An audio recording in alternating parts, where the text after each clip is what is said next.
Hello friends, welcome to আধুনিক coaching centre.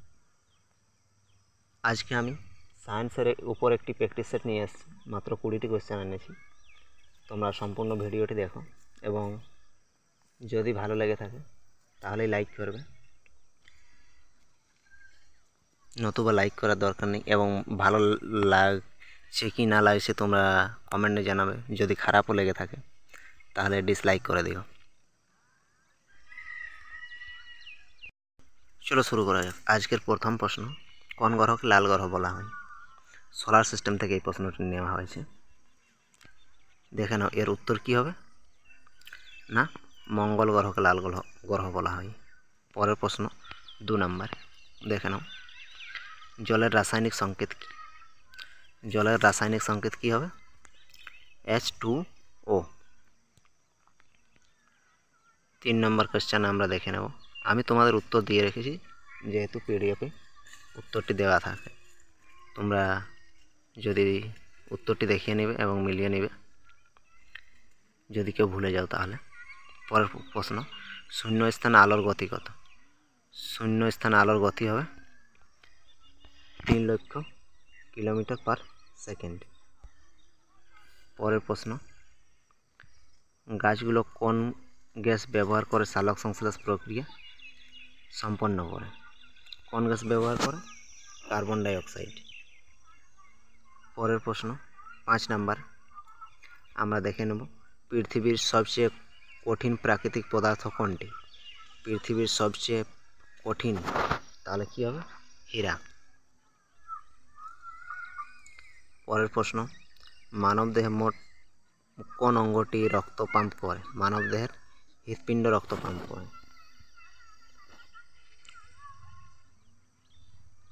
পরের question দেখে নেওয়া যাক, মানুষের দেহে কয়টি হাড় থাকে? মানুষের দেহে টোটাল 206টি হাড় থাকে। আমি কোনো একদিন কঙ্কালতন্ত্র নিয়ে একটা সম্পূর্ণ ক্লাস নেব এমসিকিউর মাধ্যমে। কঙ্কালতন্ত্র থেকে যত গুরুত্বপূর্ণ এমসিকিউগুলি হয় সেগুলি সব আলোচনা করব। আশা করি সেখানের বাইরে আর কোনো কঙ্কালতন্ত্র থেকে তোমাদের পড়তে হবে না। চলো পরের কোশ্চেন আমরা 8 নম্বর কোশ্চেন দেখে নেব। কোন ভিটামিনটি সূর্যের আলো থেকে পাওয়া যায়? সূর্যের আলো থেকে কোন ভিটামিন পাওয়া যায় না? ভিটামিন ডি পাওয়া যায়। পরের কোশ্চেন 9 নম্বর, ধ্বনির গতি সবচেয়ে বেশি কোথায় হয়? সবচেয়ে বেশি যদি বলা হয় তাহলে হবে কঠিন পদার্থে। পরের কোশ্চেন,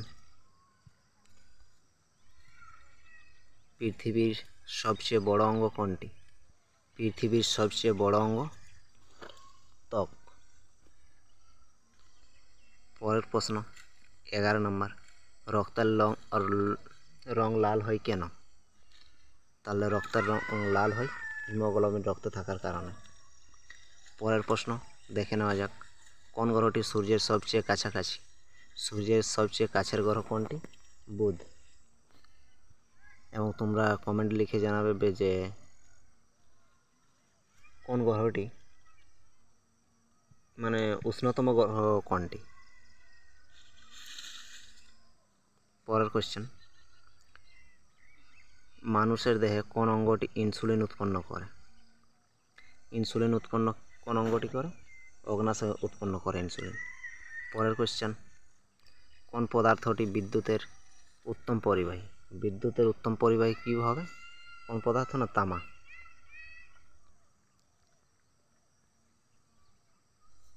কোনটি পুনর্নবীকরণযোগ্য জ্বালানির উৎস?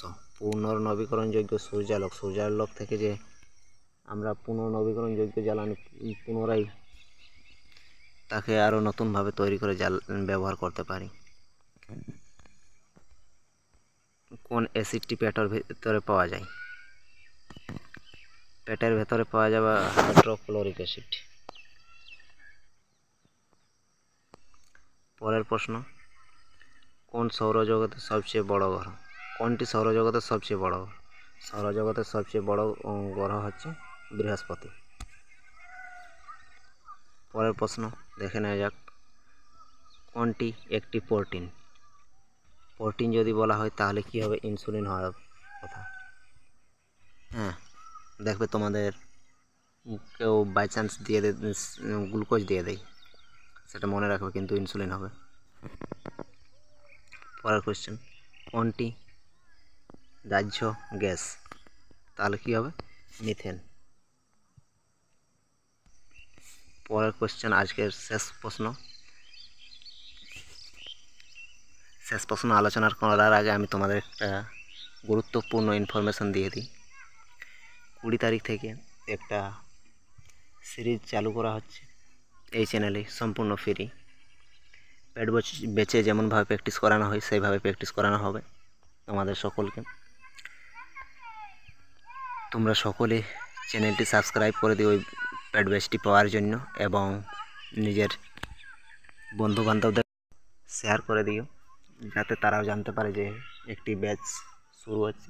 সেখানে প্রায় 5,500 MCQ আলোচনা করব বলেছি, কিন্তু যদি দেখি আমি বেশি জন ভিডিও দেখার আগ্রহ বেশি জনের, তাহলে আমি প্রায় 10,000+ MCQ আলোচনা করব জিকে থেকে, এবং সায়েন্সও থাকবে সেখানে। তাহলে দেখে নেওয়া যাক পরের প্রশ্ন। পৃথিবীর আকৃতি কেমন? পৃথিবীর আকৃতি কেমন থাকে না উপবৃত্তাকার। হ্যাঁ, চলো আজকে আর আমি আলোচনা করছি না, 20টি কোয়েশ্চেন এনেছি, এখানে শেষ।